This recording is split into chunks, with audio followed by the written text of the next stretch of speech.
आइए इस सेशन में बात करते हैं कंप्यूटर हार्डवेयर और सॉफ्टवेयर के बारे में। ये एक ओवरव्यू सेशन में पिछली बार दे चुका हूं, लेकिन अब की बार बारी बारी से हर एक पार्ट को अच्छी तरह से समझते हैं। तो सबसे पहले बात करते हैं, कंप्यूटर में दो पार्ट रहते हैं, कंप्यूटर सॉफ्टवेयर और हार्डवेयर। इस सेशन में हम कंप्यूटर हार्डवेयर की बात करने वाले हैं। कंप्यूटर हार्डवेयर वे इक्विपमेंट्स या वे पार्ट्स हैं जिनको आप सॉफ्टवेयर की मदद से चला सकते हैं। यानी कि आप कोई कमांड दें सॉफ्टवेयर के साथ तो वो कंप्यूटर हार्डवेयर के साथ मिलकर आपके उस आदेश को पूरा करता है। जितने भी कंप्यूटर हार्डवेयर होते हैं सबका अपना अपना कार्य रहता है, सभी इलेक्ट्रॉनिक पार्ट हैं। बारी बारी से देखते हैं ये कौन कौन से पार्ट्स हैं। सबसे पहले सबसे important part CPU, central processing unit.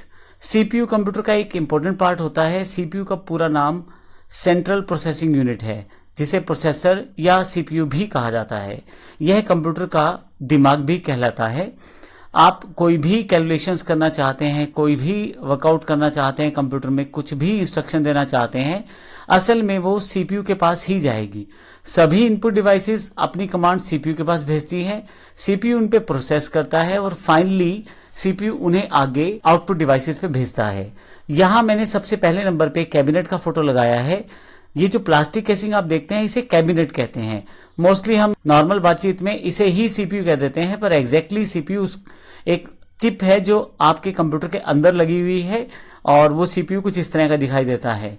मुख्यतः बहुत सारी कंपनियां इसे बनाती हैं, इंटेल या एएमडी, बहुत सारी कंपनियां इसे बनाती हैं और ये जो सीपीयूज रहते हैं मुख्यतः कंप्यूटर के सभी कार्यों को कंट्रोल करने का काम करते हैं। अगर हम बात करें सीपीयू तक अपनी कमांड पहुंचाने की तो उसके लिए हमें इनपुट डिवाइसेस का इस्तेमाल करना पड़ता है। इनपुट डिवाइसेस के साथ आप अपनी बात को कंप्यूटर तक पहुंचा सकते हैं। इसके लिए हम काफ़ी सारी डिवाइसेस को प्रयोग कर सकते हैं, जिसमें सबसे पहले डिवाइस है कीबोर्ड।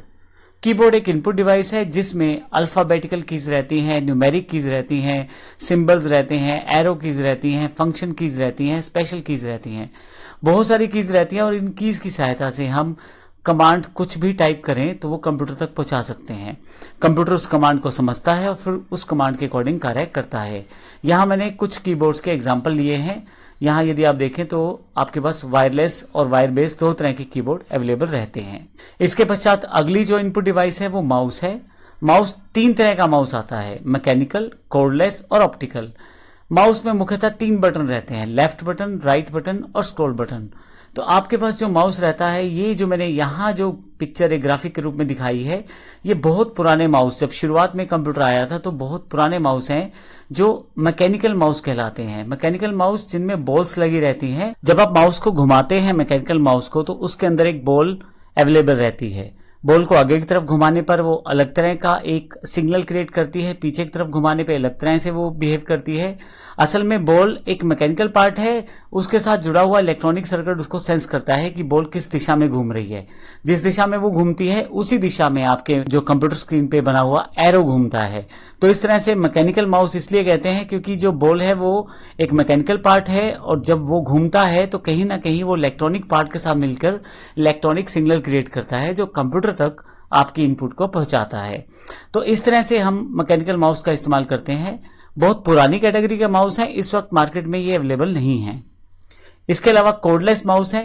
कॉर्डलेस माउस में एक आपके पास रिसीवर रहता है और जो कंप्यूटर से जुड़ा रहता है और माउस के अंदर ही एक ट्रांसमीटर होता है। इसमें किसी तरह की तार नहीं होती और पूरा इलेक्ट्रॉनिक सिस्टम रहता है।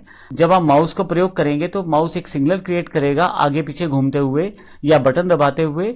वो सिग्नल कंप्यूटर में लगा हुआ ट्रांसमीटर प्राप्त करेगा और वो ट्रांसमीटर के साथ आप कंप्यूटर को इनपुट दे पाते हैं। असल में आप माउस को उसी तरह से प्रयोग करते हैं जैसे सिंपल माउस प्रयोग करते हैं, लेकिन बस इसका जो प्रारूप बना हुआ है वो कोडलेस बना हुआ है, उसमें किसी भी तरह की तार का इस्तेमाल नहीं हो रहा। केवल आप माउस को प्रयोग कर रहे हैं। माउस के अंदर बैटरी यानी कि सेल का प्रयोग किया जाता है जिससे माउस को पावर मिलती है। इसका एक बड़ा बेनिफिट ये भी रहता है वायरलेस माउस का कि इसमें किसी भी तरह की तार जुड़ी नहीं रहती, तो आप आसानी से माउस को कहीं भी रख के प्रयोग कर सकते हैं। एक थर्ड और सिंपल कैटेगरी जो माउस की वो ऑप्टिकल माउस है। ये एक नॉन मैकेनिकल माउस है लेकिन इसके साथ वायर जुड़ी रहती है। बस यही एक फर्क है, वायर इसमें जुड़ी रहती है। जो पिछला माउस हमने देखा था वो वायरलेस देखा था। इसमें ट्रांसमीटर वगैरह तो कुछ नहीं होता, सिंपल यूएसबी या PS2 आपके पास यहाँ पे कनेक्टर्स रहते हैं। जैसे ऊपर अगर आप देखें तो हरा सा ये जो कनेक्टर है ये है PS2 कनेक्टर कहलाता है, और जो नीचे वाला कनेक्टर है यह USB कनेक्टर कहलाता है। आज की डेट में मुख्यतः माउस USB बेस्ड और वायर बेस्ड और वायरलेस बेस्ड ही अवेलेबल है। PS2 वाले कनेक्टर वाले माउस अब इस वक्त मार्केट से आउटडेटेड हो चुके हैं। और USB माउस का सबसे बड़ा बेनिफिट ये रहता है आप इसे कहीं भी इनपुट कर सकते हैं, जबकि PS2 वाले माउस में एक पर्टिकुलर एक डेडिकेटेड स्लॉट होता था PS2 का, वो लगाते थे जब हम, तभी ये माउस कार्य करता था। ऑप्टिकल माउस में एक छोटा सा लेंस अंदर की तरफ रहता है, जब आप माउस घुमाते हैं तो लाइट जलती है, और इसके साथ साथ आपके ऑब्जेक्ट की स्पीड और डिस्टेंस के आधार पे वो लाइट कुछ सिग्नल्स कंप्यूटर को भेजती है, जिससे कंप्यूटर को इनपुट प्राप्त होती है। इसके अलावा काफी सारी इनपुट डिवाइसेस और हैं, जिनमें जॉयस्टिक असल में एक वीडियो गेम खेलने के लिए प्रयोग किया जाने वाले रिमोट को भी जॉयस्टिक कहते हैं हम। आप जो सिग्नल आप उसे देंगे कंप्यूटर उसे एक्सेप्ट करेगा, और उस तरह के सॉफ्टवेयर जो उससे जुड़ा हुआ है वहां पे उस तरह से परफॉर्म करेगा। इसी तरह से एक स्कैनर इनपुट डिवाइस है। जब आप कंप्यूटर में किसी पेज को या किसी रिटर्न मटेरियल को या किसी शेप को स्कैन कर दें तो उसका एक इमेज बनकर कंप्यूटर में आ जाता है, और इसके लिए कोई इन्फॉर्मेशन टाइप नहीं करनी पड़ती बल्कि स्कैन करना पड़ता है। आजकल ऐसे एडवांस सॉफ्टवेयर्स हैं, अगर आप किसी बनी बनाई या पहले से प्रिंटेड बुक को रखें या पेज को रखें तो उस पर जो लिखा हुआ है वो टेक्सचुअल मोड में कन्वर्ट होकर आपके MS वर्ड की फाइल तक में आ जाएगा। इस तरह के सॉफ्टवेयर अवेलेबल हैं। इसका अर्थ ये हुआ कि अगर आपके पास मान लीजिए एग्जाम्पल के लिए कोई लेटर पहले से टाइप है और आप उसको अभी टाइप नहीं करना चाहते तो स्कैनर पे रखें, स्कैन करें, पर्टिकुलर सॉफ्टवेयर आते हैं, उनके साथ वो जो स्कैन किया हुआ इमेज है वो टेक्स्ट में कन्वर्ट हो जाएगा, और अब आप उसे MS वर्ड में इंपोर्ट करके टाइप या एडिट कर सकते हैं। तो इस तरह से स्कैनर का प्रयोग हम करते हैं। इसके पश्चात नेक्स्ट जो पार्ट है इनपुट डिवाइसेस में, नेक्स्ट जो एग्जाम्पल है वो बार कोड रीडर का है। बार कोड रीडर क्या करता है, आप अगर कोई सामान लेते हैं, जैसे बिस्कुट लिया आपने या आपने कोई घी का पैकेट लिया, तो आपने ध्यान दिया होगा उस पर कोड दिखाई देता है। उस कोड को यदि आप बार कोड गन से स्कैन करें तो वह कोड एक अलग फॉर्मेट में जिसमें काफी सारी इंफॉर्मेशन छुपी रहती है वो कंप्यूटर स्क्रीन पे ला देता है। जैसे उस प्रोडक्ट का rate, date of manufacturing, date of production, और या ये लगा के चलें डेट ऑफ एक्सपायरी, बहुत सारी इंफॉर्मेशन उस पर रहती है।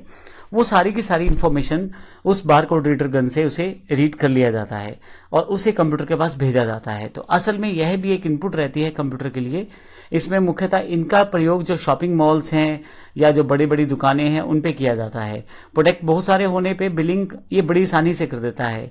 केवल स्कैन करना है किसी आइटम को और उसका रेट या उसकी क्वांटिटी हर चीज आपके कंप्यूटर में खुद ही लोड हो जाएगी सॉफ्टवेयर के अंदर, और आपको कुछ भी टाइप नहीं करना पड़ेगा, कुछ भी ढूंढना ही नहीं पड़ेगा बिलिंग के लिए। तो इस तरह से बार कोड रीडर का प्रयोग किया जाता है। अगर इनपुट डिवाइसेस की बात करें तो टच स्क्रीन भी इनपुट डिवाइस का पार्ट है। अगर आप कभी एटीएम जाते हैं तो आप देखते हैं एटीएम में जैसे ही आप प्रेस करेंगे स्क्रीन पे तो कोई और ऑप्शन आ जाएगा जिसमें आपसे बैंकिंग की जानकारी या डिपॉजिट या विड्रॉल या काफी सारे ऑप्शंस पूछे जाएंगे। जब आप उस पर्टिकुलर ऑप्शन पे टच करेंगे अपनी उंगली से तो आगे फर्दर ऑप्शन खुल जाएंगे। इस तरह की machines touch screen input screen के साथ अवेलेबल रहती हैं। कभी आप रेलवे स्टेशन जाएं या कभी एयरपोर्ट पे जाएं या कभी मॉल्स में जाएं या आप बैंक के एटीएम्स में जाएं तो इस तरह की काफी सारी डिवाइसेस आपको लगी मिल जाएंगी जिस पे आप अपने हाथ से या उंगली से चला सकते हैं। उसमें किसी तरह के माउस की आवश्यकता नहीं रहती। स्क्रीन पे जो दिखाई दे रहा है आप बस वहां जाके प्रेस करें और उस तरह का कमांड कंप्यूटर के पास चला जाएगा। तो यह भी एक इनपुट डिवाइस है। मान लीजिए आप एक एटीएम पे खड़े हैं और आप पैसा निकालना चाहते हैं तो आपको बैंकिंग सेलेक्ट करना है, फिर विड्रॉल सेलेक्ट करना है। विड्रॉल सेलेक्ट करते ही आपसे इनपुट जानकारी मांगी जाएगी पिन कोड की, उसके लिए न्यूमेरिक अपने आप ऊपर आ जाएंगे स्क्रीन के। जब आप उन न्यूमेरिक्स को दबाएंगे तो आपका पिन कोड जाना जाएगा, फिर आपसे अमाउंट भरवाया जाएगा। ये सारा का सारा कार्य टच स्क्रीन करवाएगी और अलग अलग तरह के ऑप्शंस देके आप जो जो ऑप्शन दबाते चले जाएंगे उस तरह की कमांड कंप्यूटर तक पहुंचती चली जाएगी और कंप्यूटर उस तरह से बिहेव करेगा। तो यह एक हमारा टच स्क्रीन इनपुट डिवाइस का एक एग्जाम्पल है। तो इस सेशन में हमने कंप्यूटर हार्डवेयर की जानकारी ली है, सीपीयू की जानकारी ली है और हमने इनपुट डिवाइसेस की जानकारी ली है। अगले सेक्शन में हम आउटपुट डिवाइसेस की जानकारी लेंगे। धन्यवाद।